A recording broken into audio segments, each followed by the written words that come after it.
ഉമർ ഫൈസി നിലപാടുകളിലെ കൃത്യതയുള്ള ഒരു വ്യക്തിത്വമാണ്. വളർന്നു വരുന്ന സംഘാടകർക്ക് എന്നും ഒരു റോൾ മോഡലായി സ്വീകരിക്കാവുന്ന സംഘാടക പ്രതിഭയും പണ്ഡിത പ്രതിഭയുമാണ് ബഹുമാനപ്പെട്ട ഉമർ ഫൈസി. SKSSFനെ സംബന്ധിച്ചിടത്തോളം SYSനെ സംബന്ധിച്ചിടത്തോളം ഒക്കെ വളർന്നു വരുന്ന തലമുറക്ക് നിലപാടുകളിൽ കൃത്യതയുള്ള പണ്ഡിതനെ അന്വേഷിക്കുമ്പോൾ പ്രിയപ്പെട്ട ഉമർ ഫൈസിയിൽ നമ്മൾ കൃത്യമായും കണ്ടെത്താൻ സാധിക്കും. ഒരുപക്ഷെ അദ്ദേഹത്തിൻ്റെ ചില അഭിപ്രായങ്ങൾ ചർച്ച ചെയ്യപ്പെടാറുണ്ട് സോഷ്യൽ മീഡിയയിലും ചാനലുകളിലും പത്രങ്ങളിലുമൊക്കെ. അത് സ്വാഭാവികത മാത്രമാണ്.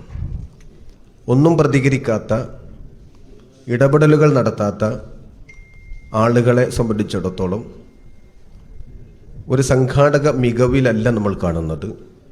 മറിച്ച് സ്വാത്വികതയുടെ തലത്തിൽ പ്രവർത്തിക്കുന്നവർക്കൊഴികെ ബാക്കിയുള്ള പലരും ഒരു നിലപാടും പറയാതെ അല്ലെങ്കിൽ അങ്ങുമിങ്ങും ബാലൻസ് ഒപ്പിച്ചുകൊണ്ട് പറഞ്ഞ് ആരെയും തൃപ്തിപ്പെടുത്തുക എന്നത് നട്ടലുള്ള നിലപാടല്ല.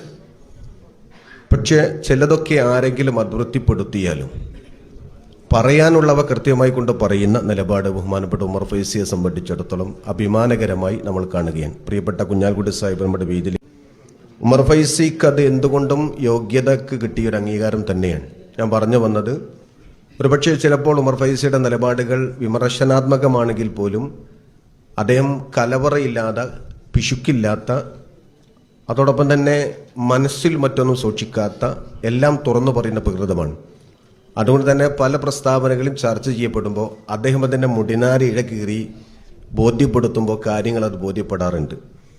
അദ്ദേഹം ഏതെങ്കിലും ഒരു രാഷ്ട്രീയ പക്ഷത്തേക്കല്ല, പക്ഷെ അദ്ദേഹത്തിൻ്റെ നാടുമായി ബന്ധപ്പെട്ടവർക്കറിയാം അദ്ദേഹത്തിൻ്റെ രാഷ്ട്രീയമുണ്ട്, അത് അദ്ദേഹത്തിൻ്റെ നിലപാടും തന്നെയാണ്. പക്ഷെ സംസ്ഥയുടെ സ്ഥാനത്തിരുന്നു കൊണ്ട് കൃത്യമായി ചില അഭിപ്രായം അദ്ദേഹം പറയാറുണ്ടെങ്കിലും അത് ചിലർക്ക് വിമർശനാത്മകമായി തോന്നിയിട്ടുണ്ടെങ്കിൽ പോലും അദ്ദേഹത്തിൻ്റെ ആ നിലപാട് എന്താണെന്ന് കൃത്യമായി അറിയുന്നവർക്കെല്ലാം അദ്ദേഹത്തിൻ്റെ മതവീക്ഷണവും രാഷ്ട്രീയ വീക്ഷണവും മനസ്സിലാക്കാൻ സാധിക്കും. അതൊരു നിലപാടുമായി ബന്ധപ്പെട്ടുകൊണ്ടാണ്.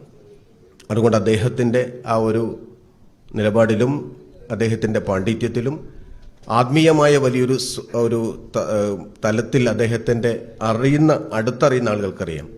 ജാമിയ നൂരിയിൽ നിന്നുകൊണ്ട് അദ്ദേഹം സനത് വാങ്ങുമ്പോൾ ആ സമ്മേളനത്തിൽ 1ാം റാങ്കോടുകൂടിയാണ്. ബഹുമാനപ്പെട്ട MT ഉസ്താദൊക്കെയുള്ള ബാച്ചാണ്.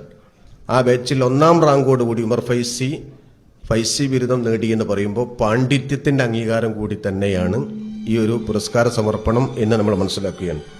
ഞാൻ എൻ്റെ വാക്കുകൾ അവസാനിപ്പിക്കുകയാണ്. സുന്നി യുവജന സംഘം കോഴിക്കോട് ജില്ലാ